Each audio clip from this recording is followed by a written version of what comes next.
नमस्कार, मैं हूं अरुण कुमार। खबर छत्तीसगढ़ में आपका स्वागत है। छत्तीसगढ़ की चुनावी हलचल को लेकर हम रोज हाजिर होंगे। आपको पर्दे के पीछे की छिपी कहानियों को बताएंगे और पर्दे के आगे जो कुछ हो रहा है उससे भी रूबरू कराएंगे।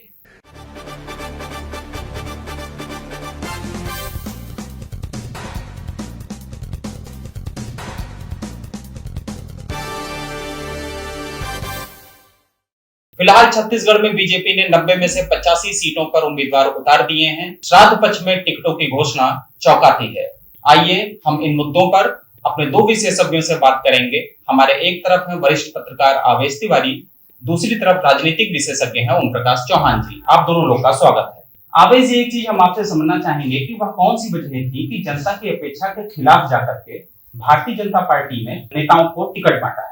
देखिए, एक बात यह बिल्कुल सही है कि जनता की अपेक्षाओं के खिलाफ तो लगभग भले भाजपा हो चाहे कांग्रेस हो, टिकट वितरण के बाद असंतोष होता है जी। लेकिन भारतीय जनता पार्टी के टिकट वितरण को लेकर के जिस तरह का असंतोष छत्तीसगढ़ में देखने को मिल रहा है वह अभूतपूर्व है जी। किसी ने उम्मीद नहीं की थी कि सारे पुराने नेताओं को जो 15 साल रहे हैं, 20 साल राज किए हैं, यहाँ पर जिनकी सरकार भी रही है, उनको दोबारा ले आया जाएगा। तो जो ये बार बार कहा जाता है कि भारतीय जनता पार्टी के जमीनी कार्यकर्ताओं की उपेक्षा हो रही है, जिसने पूरा जीवन खपा दिया भाजपा के लिए, आरएसएस के लिए, उसकी उपेक्षा हो रही है, तो वो चीज साफ दिखाई देती है। तमाम टिकट इस तरह के हैं जिनके रिटायरमेंट का उम्र है, उनको भी चुनाव लड़वा रहे हैं। तो ये है कि जनापेक्षाएं ऐसी नहीं थी, लेकिन क्या कहा जा सकता है। अब ये अंत में हुआ तो एक जरूरी बात यह है, इसमें जोड़नी पड़ेगी कि पहले ये लग रहा था कि जिस तरह से बार बार तमाम बातें कही जा रही थी, लग रहा था कि केंद्रीय नेतृत्व संगठन का दखलंदाजी जो होगी उसकी बहुत ज्यादा होगी और जो टिकट वितरण होगा वो नए तरीके का होगा। जिस तरह से सांसदों को टिकट दिए गए हैं, 3-4 सांसदों को भी यहाँ से टिकट मिले हैं, गोमती साय, रेणुका सिंह और आपके प्रदेश अध्यक्ष जो भाजपा के हैं उनको भी टिकट मिला हुआ है, वो भी सांसद हैं। लेकिन जब दूसरी सूची आई है 65 लोगों की जी, उसपे वो बड़ा चौंकाने वाला है पूरा मामला। माने आप उसको देखें तो आपको लगेगा कि स्थानीय कार्यकर्ताओं को पूरी तरह से उनकी अनदेखी की गई।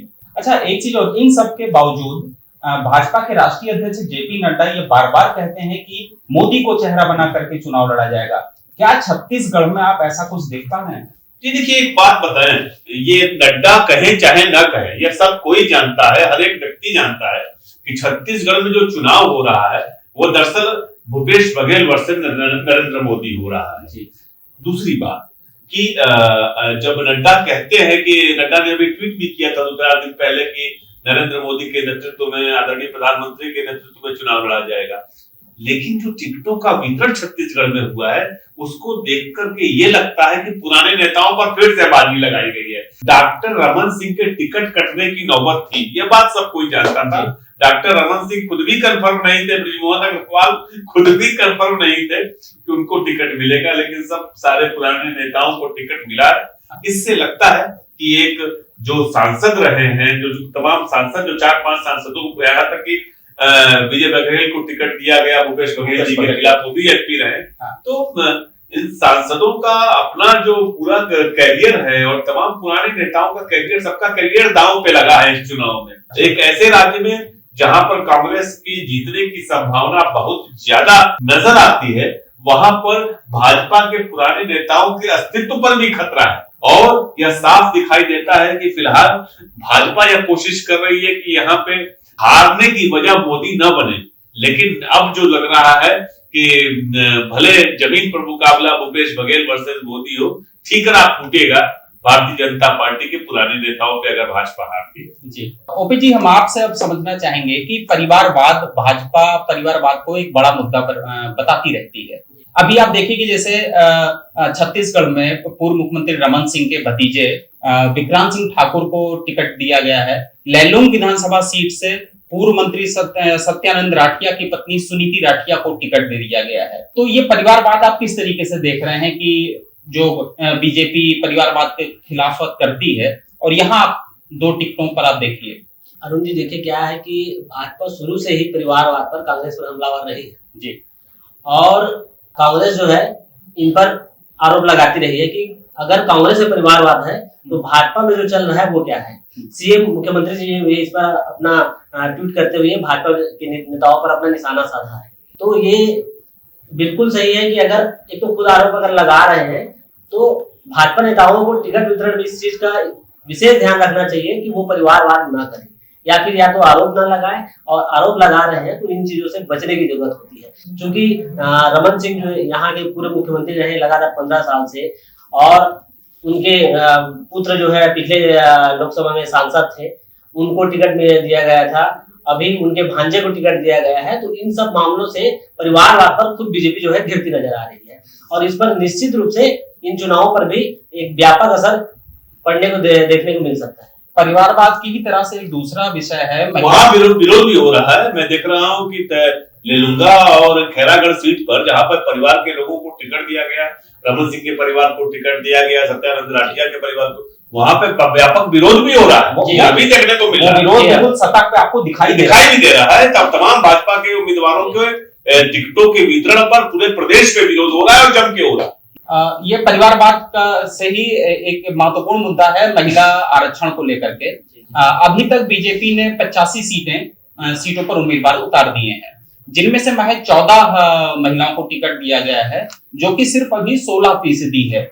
जबकि केंद्र में भाजपा 33% महिला आरक्षण विधेयक पास कर चुकी है। तो यहाँ जो टिकट वितरण हुए हैं, बताइए उसमें कहाँ है महिलाएं और महिलाओं का प्रतिनिधित्व कहाँ है? जी अरुण जी, जैसे कि चुनाव से ठीक पहले विशेष सत्र बुला करके केंद्र की जो मोदी सरकार है उसने महिला आरक्षण बिल को पारित किया, तो उससे लोगों में, खासकर महिलाओं में एक उम्मीद की किरण जगी थी कि 33% अपने जो अभी चुनाव है, विधानसभा चुनाव है, इसमें भाजपा जो है 33% के हिसाब से महिलाओं को टिकट दे सकती है। लेकिन 85 विधानसभा पर टिकट की घोषणा होते ही महिलाओं को निराशा, मतलब कहा जाए कि प्रदेश की आधी आबादी को बहुत बड़ी निराशा हाथ लगी है, क्योंकि महज 16% पर महिलाओं को सिमटा दिया गया है। तो ये जो है महिलाएं जो है इससे नाखुश है, और न केवल प्रदेश की महिलाएं, पार्टी की जो महिलाएं हैं, जो महिला नेता तैयारी कर रही थी, उन लोगों में भारी आक्रोश इस मुद्दे पर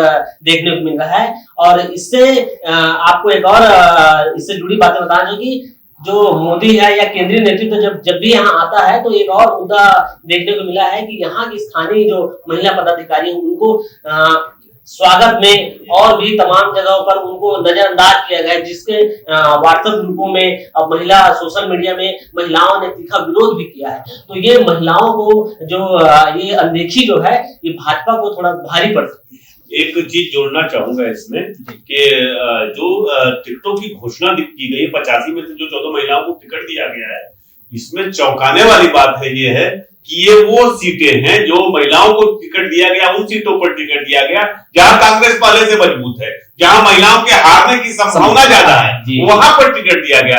मजबूत सीटों पर रायपुर शहर में आप देख लीजिए, तमाम जगहों पे देख लीजिए, बिलासपुर में देख लीजिए, जहां पर महिलाओं के जीतने की संभावना बहुत ज्यादा है, वहां महिलाओं को टिकट नहीं दिया गया। तो माने जो जिताऊ सीट है वहां पर पुरुष लड़ेंगे, जहां पे हारने वाली स्थिति है वहां पर महिलाओं को लड़ाया जाएगा। ये भाजपा की राजनीति है, और मुझे लगता है कि ये राजनीति बड़े निचले किस्म की है, बहुत ओछी किस्म की राजनीति है। जी, दोनों लोग से हम ये समझना चाहेंगे कि प्रत्याशियों के विरोध के बावजूद आखिर उनको टिकट दिया गया। जैसे कि धरसीमा सीट है, आरंग है, रायपुर उत्तर विधानसभा की सीटें हैं, विरोध के बावजूद यहाँ पर जो टिकट दिया गया, इस पर आप दोनों लोग क्या देखते हैं?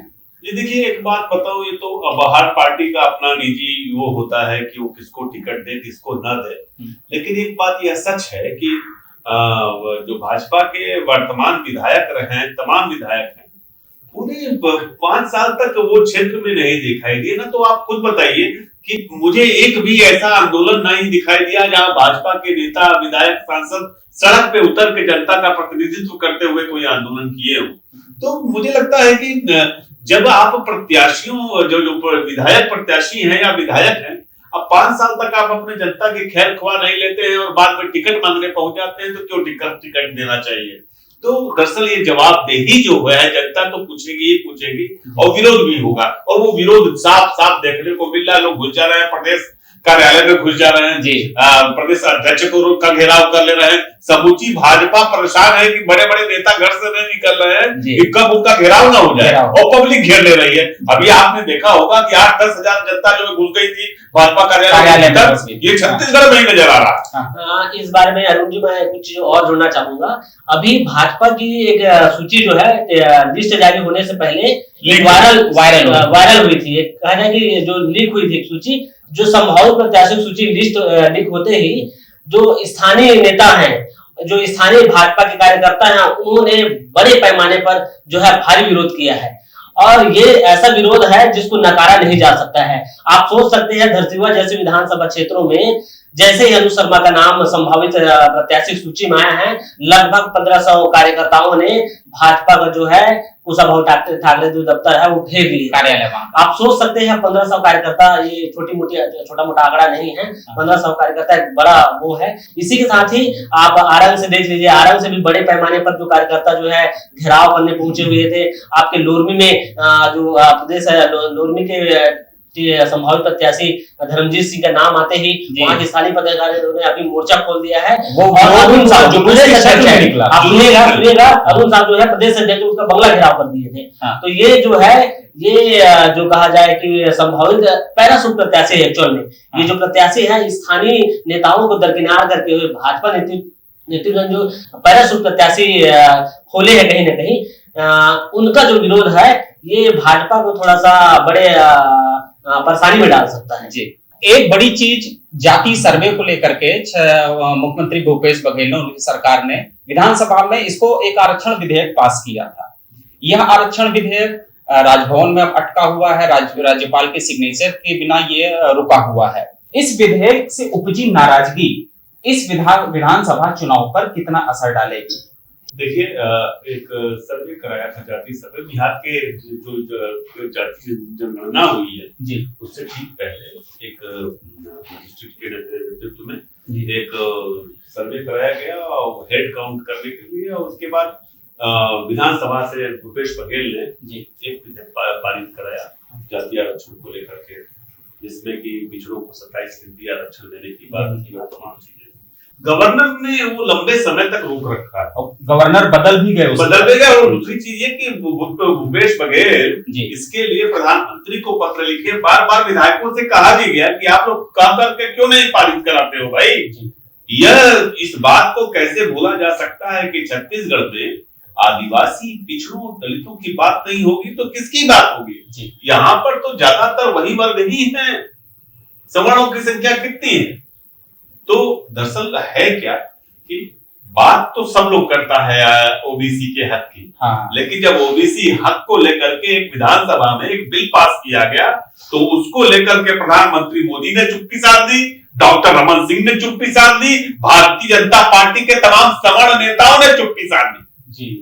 वो ये चाहते हैं कि आदिवासियों को, दलितों को, ओबीसी को उनका लाभ न मिल सके। और आप देखिएगा, अब ये तक डिपेंड करता है कि कांग्रेस किस ढंग से प्रचार प्रसार करती है, लेकिन जिस तरह से छत्तीसगढ़ में भाजपा ने ओबीसी के साथ धोखा किया है, अनदेखी की है, उसका परिणाम उनको चुनाव में मिलेगा और निश्चित तौर पर मिलेगा। दर्शकों को जानना यह भी जरूरी है कि बिहार में जो जातिगत सर्वे आया है उससे पहले छत्तीसगढ़ में ये सारी कवायद हो चुकी थी।